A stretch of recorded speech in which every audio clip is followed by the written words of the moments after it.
Hola trader, bienvenido a la última lección de este curso básico. En esta ocasión hablaremos sobre sistemas de análisis.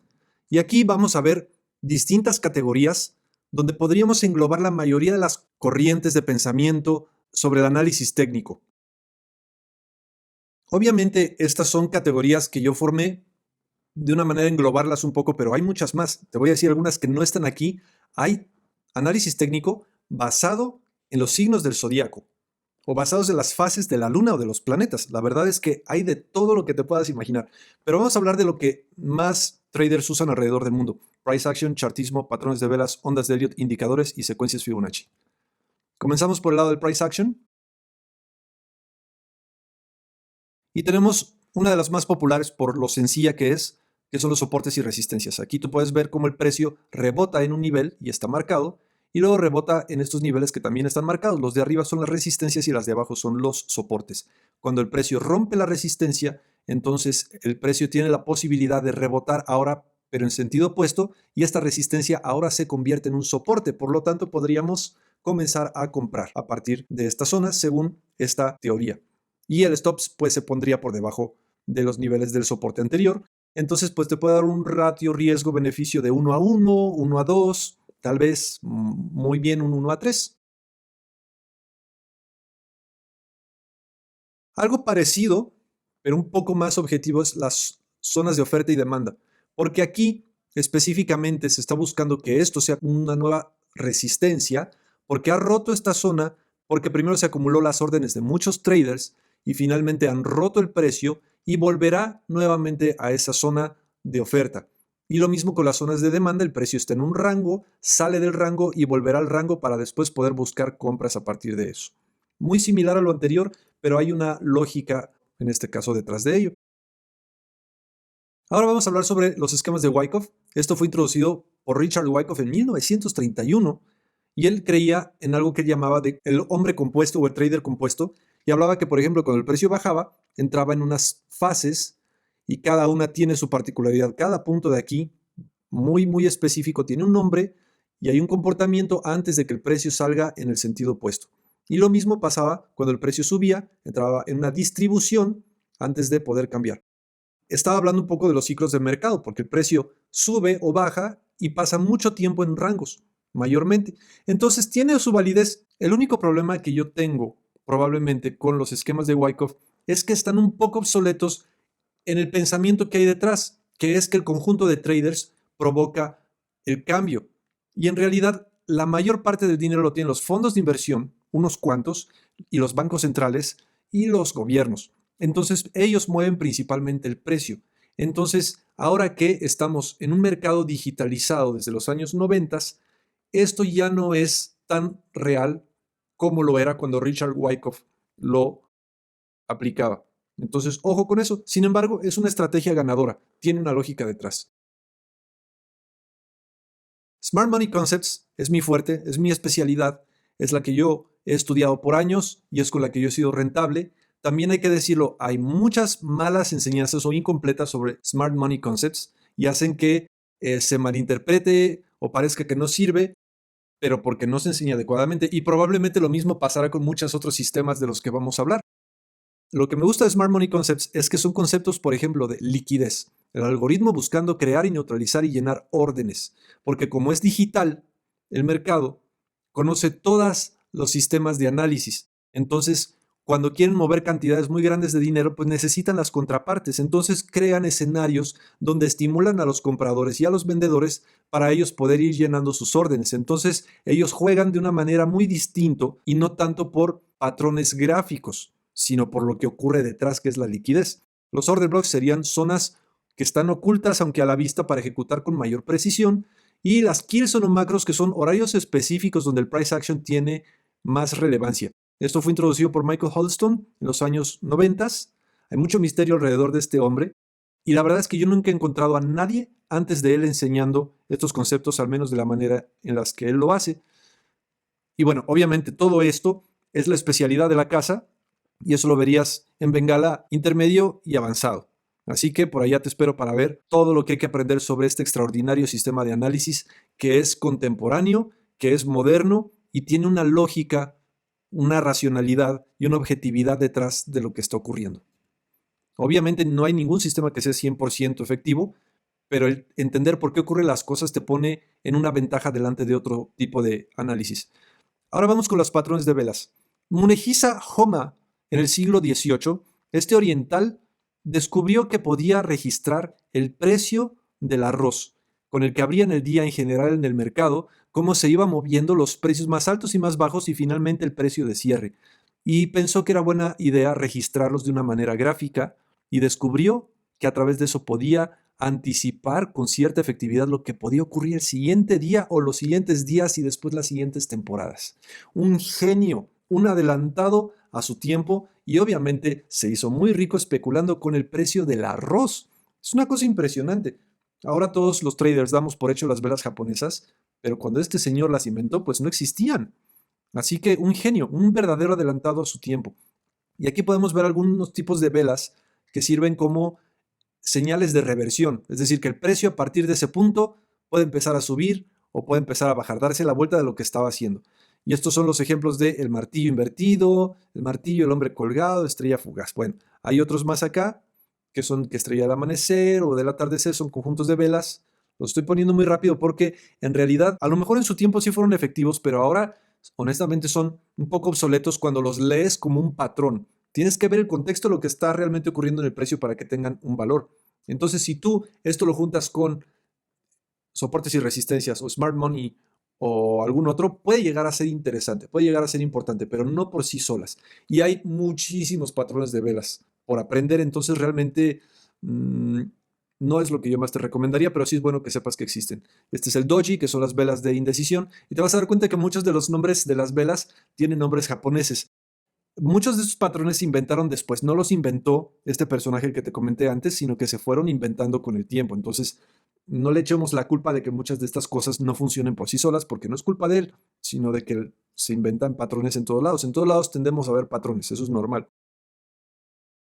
William D. Gunn en 1935 es el padre de la geometría en el mercado, en los gráficos. Él descubrió figuras gráficas, aquí puedes ver varios ejemplos. Hombro, cabeza, hombro probablemente es una de las más importantes. Esa yo la uso, a veces a favor o a veces en contra, según la ocasión, según el contexto. Y bueno, dobles pisos, dobles techos, y básicamente es una figura y cuando hay una ruptura, se entra para compra o para venta. Son cosas que sirven cuando estás alineado en el contexto correcto. Si estás en el contexto incorrecto, tú lo vas a ver y vas a ver compra cuando el precio está bajando o vas a ver venta cuando el precio realmente está subiendo, porque los algoritmos trabajan estimulándote o induciéndote a que uses este tipo de patrones.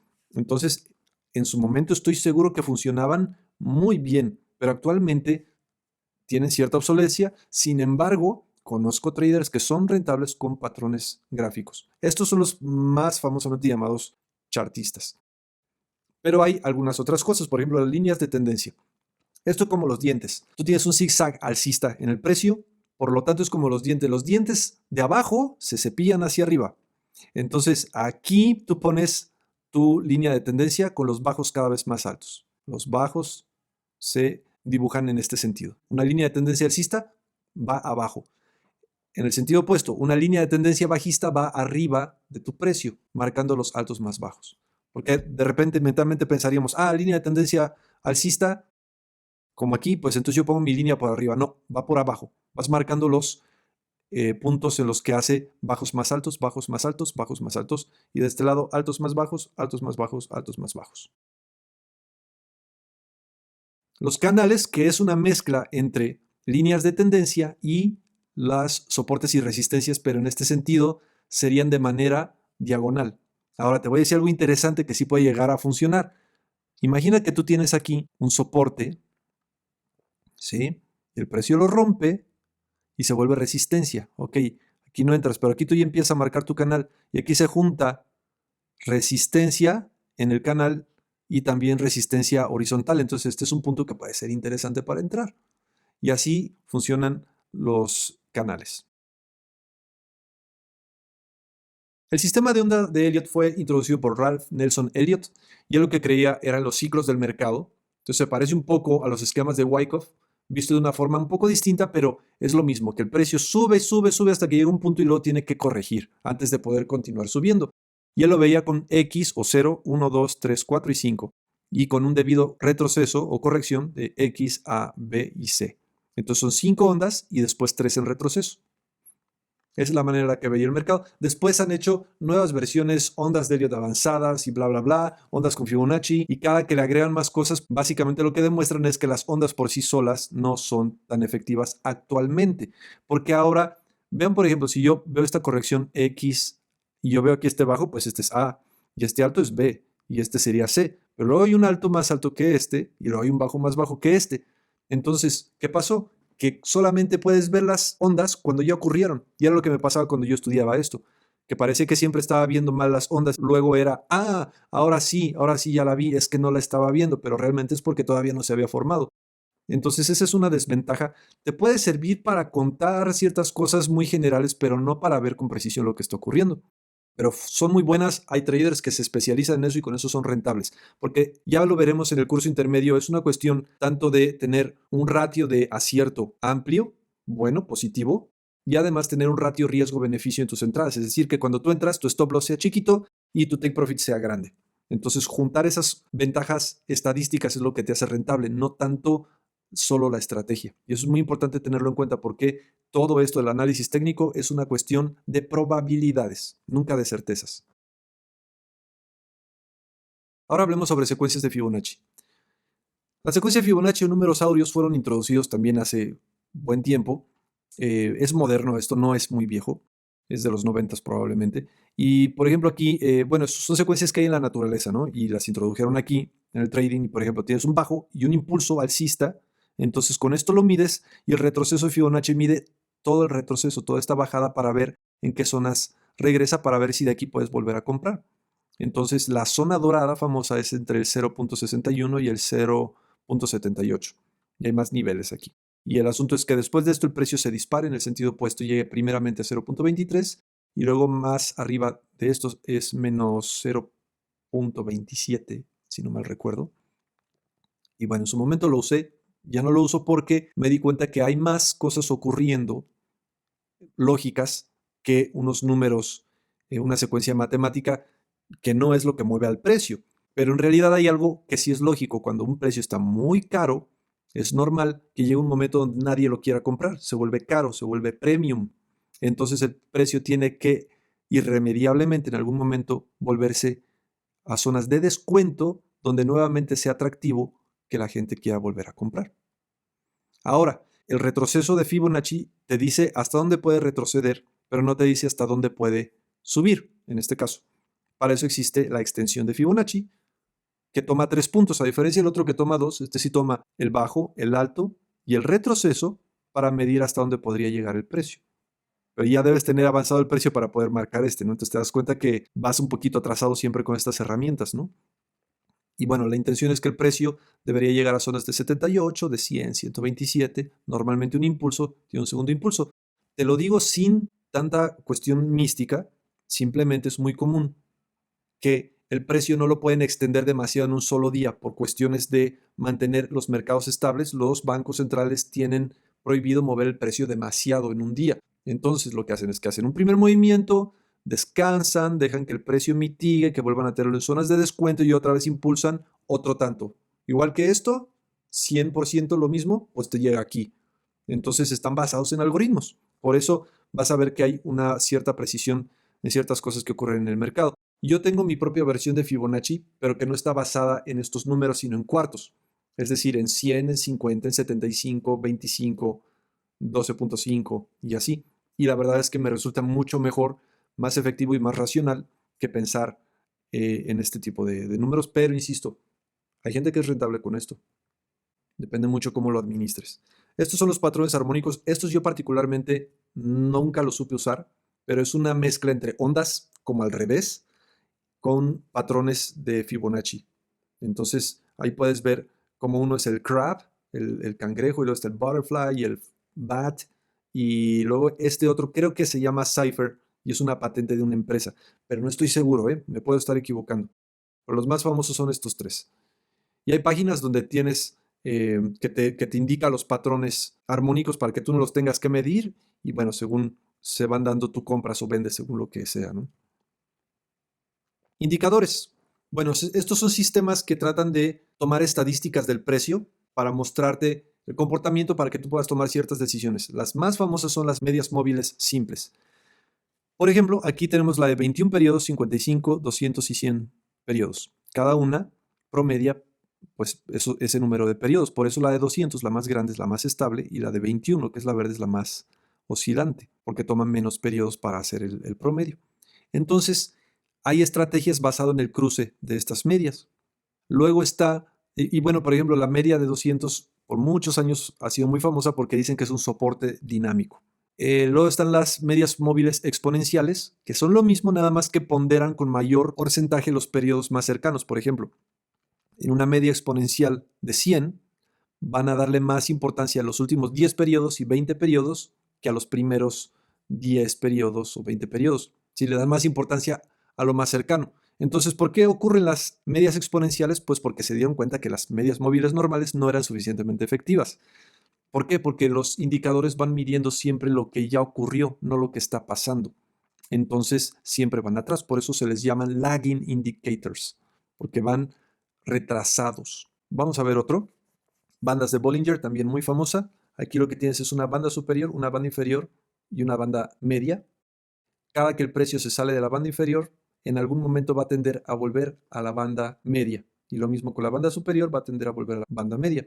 Y básicamente de eso se trata. Entonces, si tú juntas esto, a lo mejor con Price Action, a lo mejor puedes llegar a obtener algo interesante. Vamos ahora con el RSI, Relative Strength Index, o índice de fuerza relativa. Aquí tú tienes el gráfico y abajo tienes el indicador. Tú puedes ver que aquí hay un bajo y luego hay un bajo más bajo. Sin embargo, en el índice tienes un bajo y luego un bajo más alto. A esto se le llama que hay una divergencia. Cuando hay una divergencia, te está avisando el precio que ya está por darse la vuelta. Entonces tú te basas en un indicador para anticipar que el precio se puede dar la vuelta. Ese es el RSI. Y hay muchas estrategias alrededor del RSI o combinado con otro indicador y puedes cambiar varias variables del indicador. Ese es el RSI. Este está más complejo. Es el MACD mezclado con una convergencia con medias móviles. O sea, es un indicador que además se cruza con otro indicador para darte una señal. Entonces el precio y las barras pasan a un tercer plano. ¿Te das cuenta? ¿Te das cuenta de lo que está pasando? Y de verdad, yo he visto estrategias que tienen 3, 4, 5 indicadores. Aquí tienes 2 medias arriba. Acá tienes un indicador con unas barras y otras 2 medias. O sea, hay 5 indicadores trabajando aquí juntos. ¿Por qué? Ninguno es suficientemente efectivo y por eso hacen una mezcla de cosas y te puedes perder en esto. Y hay robots que están programados con este tipo de cosas y son rentables porque son muy consistentes a la hora de operar, pero esto se vuelve muy subjetivo, porque entonces tú estás creyendo que el precio va a obedecer a los indicadores y no, los indicadores te están enseñando lo que ya ocurrió, no lo que va a ocurrir. Por eso es que yo no uso indicadores. Por eso en Price Action no se usan indicadores y en Smart Money específicamente no usamos indicadores. Insisto, no es que yo esté tratando de demeritar todo esto, pero carecen de racionalidad y de objetividad de repente este tipo de estrategias, pero existen. Aquí tienes nuevamente todas las categorías de todo lo que hablamos ahora y hay más, pero digamos que aquí sí estamos englobando las más importantes o las más populares o más conocidas, pero obviamente nosotros nos vamos a centrar en Smart Money Concepts. Este es el corazón de Bengala Trading Academy. Smart Money Concepts porque creemos que son mucho más sencillos con el tiempo, son objetivos, obedecen una cierta racionalidad y un porqué de lo que ocurre en el mercado. No es un sistema perfecto, pero obedece al lema de la academia que es simplicidad, precisión y consistencia. Como te digo, no es que sea fácil, pero sí se vuelve simple la manera y la metodología con la que analizamos, con la que ejecutamos en horarios específicos y si lo hacemos de manera consistente, definitivamente podemos ser muy rentables con esta estrategia. Así que Bengala Trading Academy y tu servidor Cristóbal Fernández te damos las gracias por haber llegado hasta el final de este curso, por habernos acompañado en este tiempo. Espero que te haya gustado, espero que hayas aprendido, que hayas obtenido un panorama general del mundo del análisis técnico en el trading y que nos puedas acompañar obviamente en el curso principal, intermedio y avanzado de Bengala Trading Academy. Eso es todo por hoy. Muchas gracias y hasta la próxima. Chao.